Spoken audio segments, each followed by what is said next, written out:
Hi, I'm Margaret Haroff. I hope by now you've had an opportunity to listen to my colleague Amber Gladstone, where she shares the real impact of burnout in the workplace. In this instance, resulting in somebody quitting their job. This really isn't the ideal outcome, and there is so much that we can do to change the systems, to change the symptoms. As a leader, think where in a process or system you have the influence to change something that you know is adversely impacting your team. For me, an example comes to mind from a previous role where everybody was being CC'd in on emails. It wasn't clear why they were being copied in and what, if any, action was needed to be taken. The impact was overloaded inboxes, missed actions, and unclear accountability. We took the decision that unless an email was addressed to us individually, we would delete it. We shared this with the wider business, and as a result, over time, we weren't copied on irrelevant emails. There was clarity around where we needed to focus, and ultimately a big reduction in the work in our inboxes and the time it took to read through those. A small step, but a big impact in terms of the day-to-day working. I believe this action supported the team to be more productive and less overwhelmed. Interestingly, when we asked the question as to why people were being CC'd in, nobody could answer. It just shows that a common practice that really wasn't serving effective ways of working had been left unchallenged. When we talk about systemic causes of burnout, these will very much depend on your organization, your team, and your structure. But these may be familiar to you.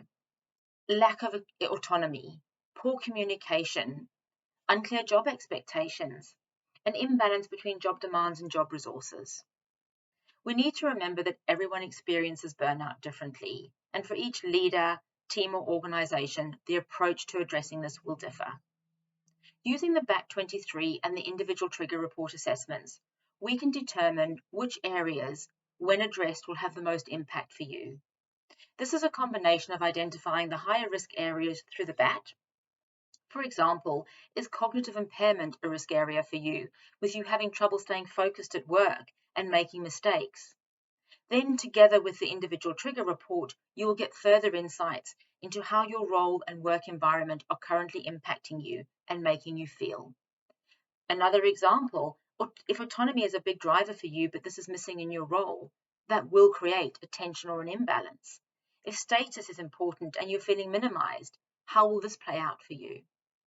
Together, these assessments will highlight the higher areas of risk and your individual triggers, allowing you to take targeted and specific action. A big part of being able to reduce and address burnout for yourself and your team is having the insights as well as the skills to make those changes. Kicking off this month, Burn Brightly is running our first group program. This supports 6 leaders to take effective action at reducing the risk of burnout for themselves and their teams. The program runs for 2 months, will include the BAT and individual trigger assessments, a group workshop, 2 individual coaching sessions, and an intro and wrap-up session. The program is designed for leaders of teams, those who can influence the work around them and the systems and processes within which they work. You can expect to walk away with an understanding of your individual trigger report and your risk profile, a clear action plan to reduce the risk of burnout, and an opportunity to learn from other leaders. The time commitment is about 6 to 8 hours. 5 of those will be coming from the coaching and the workshop, with the workshop being a targeted, effective 90 minutes. The other 1 to 3 hours will come from your pre and during program work. We will be looking to you for feedback during the program. Amber and I are passionate about addressing and reducing the risk of burnout.